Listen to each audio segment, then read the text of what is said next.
makna dari cinta itu nak sebetulnya kasih sayang. Sayang kok tidak ngasih bukan cinta. Sayang, aku sayang kamu, tapi tidak pernah ngasih. Namanya bukan cinta. Ngasih toh, tapi nggak sayang. Cinta enggak? Lemparkan. Ngasih, tapi nggak sayang. Namanya bukan cinta. Nah, dapat ilmu loh. Nah, sekarang Allah yang mencintai. Siapa yang memberi umur kita? Siapa yang beri napas kita? Siapa yang beri wajah cantik? Wes. Semua katanya Allah. Sekarang balasanmu kepada Allah itu apa?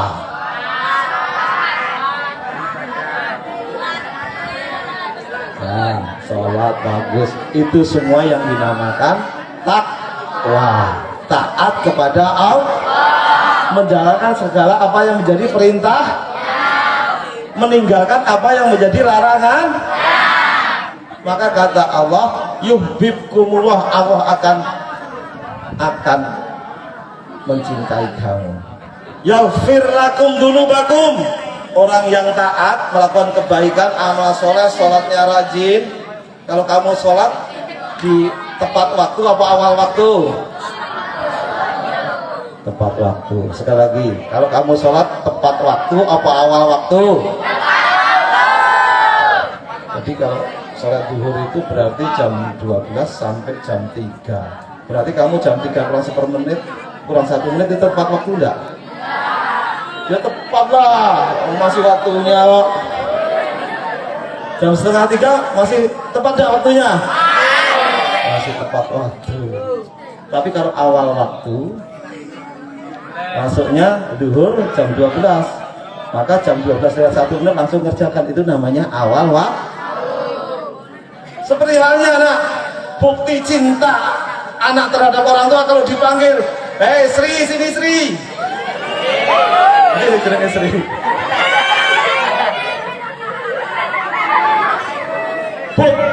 Bukti cinta orang tua akan menjadi senang, Allah juga akan menjadi senang kalau yang dipanggil itu segera datang, nak.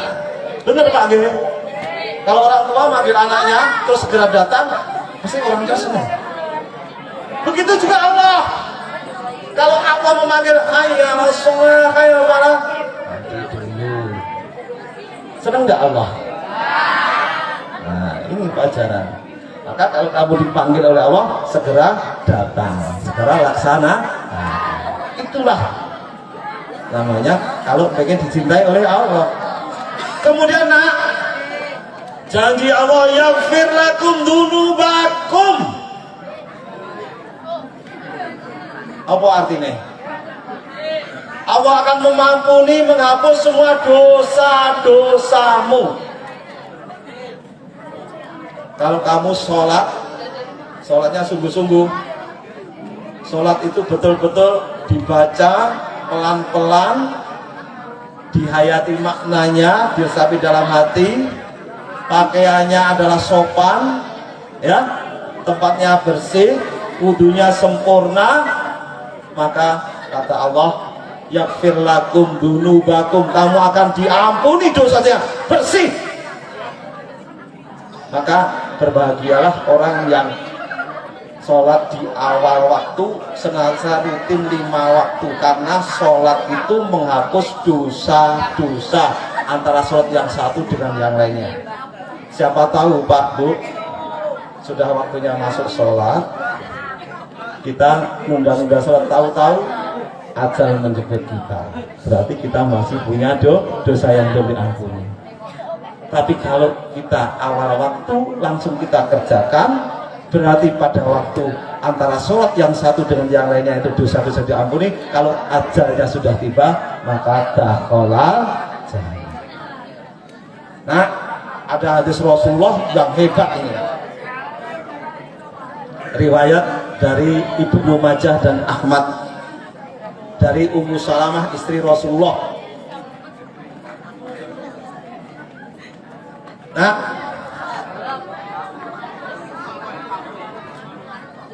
Kata Rasulullah bersabda begini, kullu ummati yadkhulunal jannah, kullu ummati yadkhulunal jannah, setiap umatku atau semua umatku pasti masuk surga. Itu kata Rasulullah. Pengen masuk surga? Illa man abah, kata Rasulullah, kecuali yang tidak mau. Loh, apa ada manusia yang tidak pengen masuk surga? Kira-kira yang di majelis ini, yang duduk ini, ada enggak yang enggak pengen masuk surga? Yang di belakang itu pengen masuk surga apa enggak? Apa enggak? Alhamdulillah, maka dengarkan. Jadi kullu ummati yadkhulunal jannah illa man aba, setiap umatku semuanya pasti masuk surga kecuali yang tidak mau. Kemudian sahabat berdiri, ya Rasulullah, qala ya Rasulullah, man ya aba ya Rasulullah, siapa yang tidak mau itu ya Rasulullah? Alam goblok dia, siapa yang tidak mau? Maka Rasulullah sambil tersenyum, kelihatan wajahnya akhirnya ganteng, mungkin mirip dengan saya, mungkin. Allahumma Rasulullah menjawab, man atau ani dakhalal jannah wa man asani faqad aba. Jadi barang siapa yang mengikuti aku masuk surga. Waman asoni, barang siapa yang tidak mengikuti aku, ingkar kepadaku, faqad aba, sungguh mereka yang tidak mau masuk surga. Maka dari itu hikmah maulid ini perintah Allah itu supaya kita mencontoh kepada baginda Rasulullah Shallallahu. Rasulullah itu teladan semua umat yang sempurna, baik hubungannya kepada Allah, contohnya hubungannya kepada Allah. Rasulullah senantiasa dekat dengan Allah, bahkan Rasulullah di-Isra dan Mi'rajkan oleh Allah Subhanahu untuk menerima perintah sholat secara langsung. Rasulullah taat kepada Allah, walaupun Rasulullah itu mempunyai sifat maksum.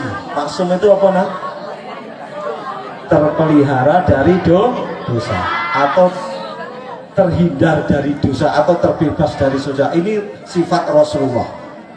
Tapi Rasulullah setiap malamnya melakukan sholat tahajud sampai kakinya bengkak. Iya. Rasulullah tidak kurang sehari semalam mengucapkan astagfirullahaladzim tidak kurang dari 70 kali. Bagaimana dengan kita yang belum dijamin surganya oleh Allah? Yuk kita mencontoh, daripada ngomong yang ada gunanya, kita berzikir kepada Allah, berdoa dan sebagainya. Bagaimana Rasulullah memperlakukan para sahabatnya, dengan musuhnya pun bagaimana akhlak Rasulullah. Pernah ada cerita seperti ini, sebelum Rasulullah itu diangkat sebagai Rasul, masih Nabi. Pada waktu itu Ka'bah seperti yang diceritakan di Qorik tadi, Ka'bah itu dulu mengalami musibah banjir, akhirnya Ka'bah itu rusak. Maka Ka'bah itu direnovasi atau dibangun. Setelah selesai bangun, ada yang namanya batu di pojokan, namanya batu Hajar Aswad. Ya. Jadi Ka'bah itu ada 4 persegi, ada rukun Yamani, rukun Hajar Aswad, ada rukun Iraki, rukun Sam'i. Kok Bapak bisa cerita? Ya, saya pernah megang, saya pernah mencium Ka'bah. Alhamdulillah, saya pernah mencium Hajar Aswad. Ini sebagai kemuliaan di tempat mustajab berdoanya diterima oleh Allah SWT. Pada waktu kaum Quraisy, orang Arab itu dari dulu, dari Nabi Adam alaihissalam, Nabi Ibrahim, Nabi Nuh, dan sampai Nabi Muhammad itu semuanya menghormati yang namanya Ka'bah atau Masjidil Haram, dihormati. Maka pada waktu membangun Ka'bah terakhir tinggal mau meletakkan batu yang namanya Hajar Aswad, maka masing-masing itu suku itu berebutan, aku yang paling berhak, aku yang paling berhak, suku ini aku yang paling berhak, aku yang paling berhak. Para pembesar hampir-hampir terjadi pertikaian. Maka datanglah pada saat itu orang yang alim namanya ada Umayyah, maka menyarankan, oh kalau begitu daripada siapa yang akan menaruhkan batu Hajar Aswad ini, maka siapa yang setuju kalau nanti malam atau subuh yang lebih duluan datang ke Masjidil Haram itu yang berhak untuk meletakkan batu Hajar Aswad. Ternyata apa yang terjadi, Bapak Ibu sekalian? Allah menghendaki Nabi Muhammad SAW yang datang duluan di Masjidil Haram tersebut. Maka para kaum kafir Quraisy, kabilah-kabilah, pemimpin-pemimpin kafir Quraisy yang lainnya, suku-suku itu datang, ternyata melihat Rasulullah Muhammad SAW sudah ada di belakang masjid. Sesuai kesepakatan, mereka tidak pernah ikat janji, maka diperintahkan Rasulullah. Mereka setuju karena Rasulullah itu, Nabi Muhammad itu sebelum diangkat Rasul disebuti gelar Al-Amin, orang yang jujur, orang yang dapat dipercaya. Maka orang yang jujur apa dipercaya itu disenangi orang lain apa enggak, nak? Kalau orang yang enggak jujur disenangi apa digedingi? Berarti kamu pilih jujur apa pilih bohong? Tapi ingat, nak, jujur itu harus dilakukan sepanjang hidup, sepanjang waktu. Karena jujur kamu itu 15 tahun, kamu berbuat tidak jujur sekali saja, orang sudah mengakui orang itu si fulan tidak jujur, orang pendusta, orang pembohong. Betul apa betul? Jadi hati-hati. Seperti halnya misalkan anak-anak dalam pelajaran yang lainnya pernah dia istiqomah, pokoknya saya belajar harus percaya diri, saya tidak pernah nyontek kalau ulangan. Tahu-tahu pada suatu hari itu terpengaruh kawannya, akhirnya nyontek. Pas baru sekali itu nyontek, ketahuan Pak Guru, akhirnya dicap sebagai orang yang nyontek. Maka dari itu hati-hati. Kembali lagi, Hajar Aswad yang mempunyai hak memasang siapa? Nabi Muhammad. Akhirnya apa? Kebijaksanaannya, cara Nabi Muhammad untuk supaya kaum kabilah, pemimpin-pemimpin suku itu tidak saling bermusuhan, semuanya ikut merasakan untuk mengangkat daripada Hajar Aswad itu, diambillah serbannya Rasulullah, digelarnya serban Rasulullah. Setelah digelar serban Rasulullah, diangkatlah batu itu di tengah-tengah serban atau di kain. Akhirnya masing-masing suku memegang pojokan-pojokannya. Maka digiringlah oleh Rasulullah sampai ke tempat yang mau ditempatkan. Baru setelah dekat dengan tempat itu, Rasulullah mengambil batu itu. Itulah kearifan, itulah kebijaksanaan yang dicontohkan oleh Rasulullah. Kita jangan seperti itu. Walaupun kita diberikan misalkan rezeki apa, ingat tetanggamu, ingat saudaramu. Ada hak-hak orang lain pada harta kita. Ya, jangan sombong. Kamu diberikan ilmu sedikit, jangan sombong. Jadi nak, diantaranya perilakunya seperti itu. Nah, seperti yang saya janjikan, yang ketiga, nah, Rasulullah setiap paginya senantiasa berdoa. Berdoa ini tadi riwayat juga Ibnu Majah dan Ahmad.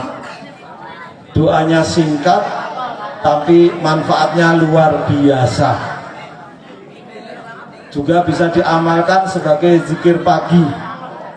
sebagai rutinitas kita setiap pagi untuk membaca doa ini. Doanya apa nak? Allahumma inni as'aluka ilman nafi'ah wa rizqan thayyibah wa amalan mutaqabbala. Hafalna? Hafalna? Kalau belum hafal yuk tirukan. Bismillahirrahmanirrahim. Allahumma inni as'aluka ilman nafi'ah wa rizqan thayyibah wa amalan mutaqabbala. Apa? Ulangi sekali lagi nanti sendiri. Sebab ini langsung dapat ilmu Pak, biar diamalkan setiap hari. Allahumma inni as'aluka ilman nafi'ah wa rizqan thayyibah wa amalan mutaqabbala. Allahumma inni as'aluka ilman nafi'ah wa rizqan thayyibah wa amalan mutaqabbala. Ya Allah, sungguh aku memohon kepadamu ilmu yang bermanfaat, rezeki yang baik, dan amal yang engkau terima. Ya Allah, sungguh aku mohon kepadamu ilmu yang bermanfaat, rezeki yang baik, amal yang engkau terima. Allahumma inni as'aluka ilman nafi'ah wa rizqan thayyibah wa amalan mutaqabbala. Yang khusus perempuan 1, 2, 3.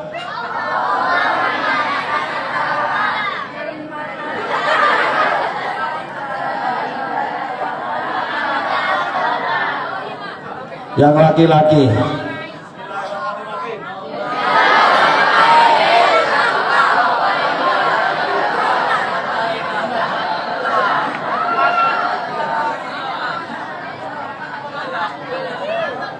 lama nangkep cepet lupa, nangkepnya lama lupanya cepet. Yuk sekali lagi. Allahumma inni as'aluka ilman nafi'ah wa rizqan thayyibah wa amalan mutaqabbala. Ya Allah, sungguh aku memohon kepadamu ilmu yang bermanfaat, rezeki yang baik, amal yang engkau terima. Inilah Bapak Ibu sekalian, anakku sekalian, doa ini siapa saja disunahkan, kecil, tua, muda, kita memohon kepada Allah supaya kita kalau diberi ilmu, ilmu yang bermanfaat, bukan ilmu untuk sombong, bukan ilmu untuk menipu orang lah, tapi ilmu yang bermanfaat bagi orang lain, terutama ilmu agama. Ilmu agama itulah yang bermanfaat dunia sampai akhirat. Yang kedua, kita memohon kepada Allah supaya diberi rezeki. Rezeki itu apa? Kenikmatan. Kenikmatan itu apa? Apa-apa itu rezeki, segala sesuatu yang menyenangkan kita itu namanya kenikmatan atau rezeki. Umur, harta, untuk apa harta banyak?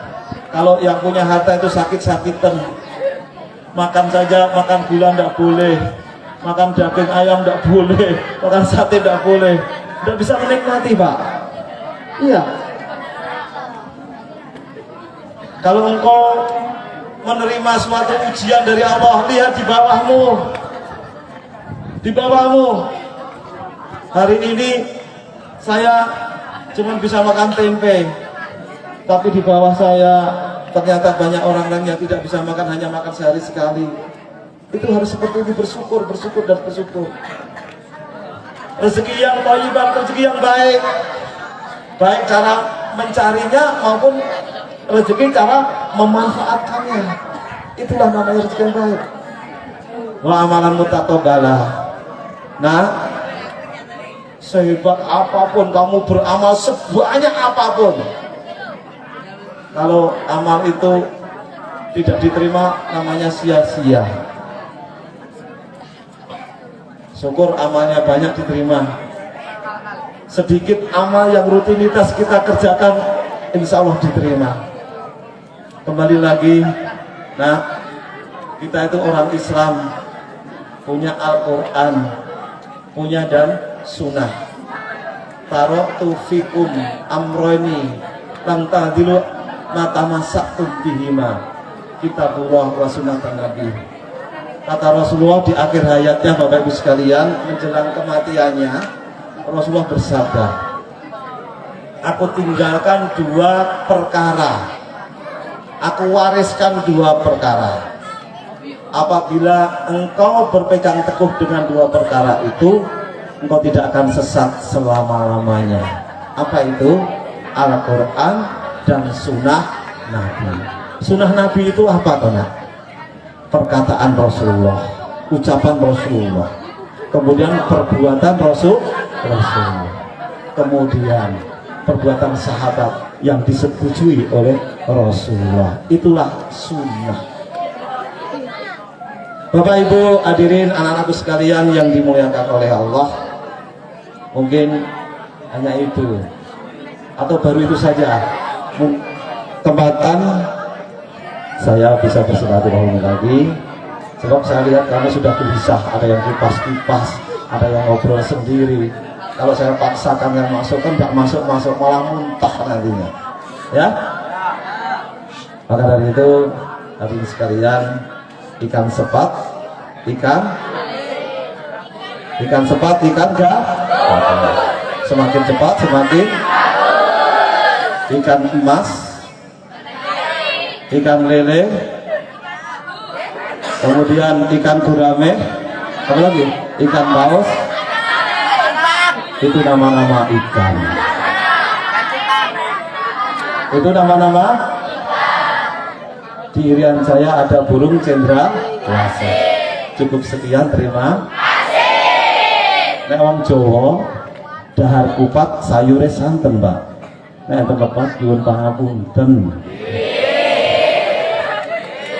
Sekian Bapak Ibu jamaah yang dimuliakan oleh Allah, mari kita akhiri dengan doa kafaratul majlis.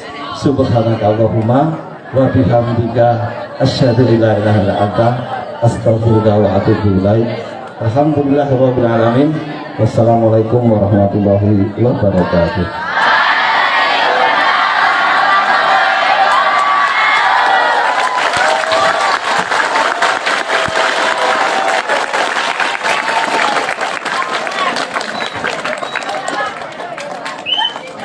Itulah tadi ceramah agama yang telah disampaikan oleh Ustadz Haji Muhammad Soleh. Semoga menambah wawasan bagi kita semua. Amin ya rabbal alamin.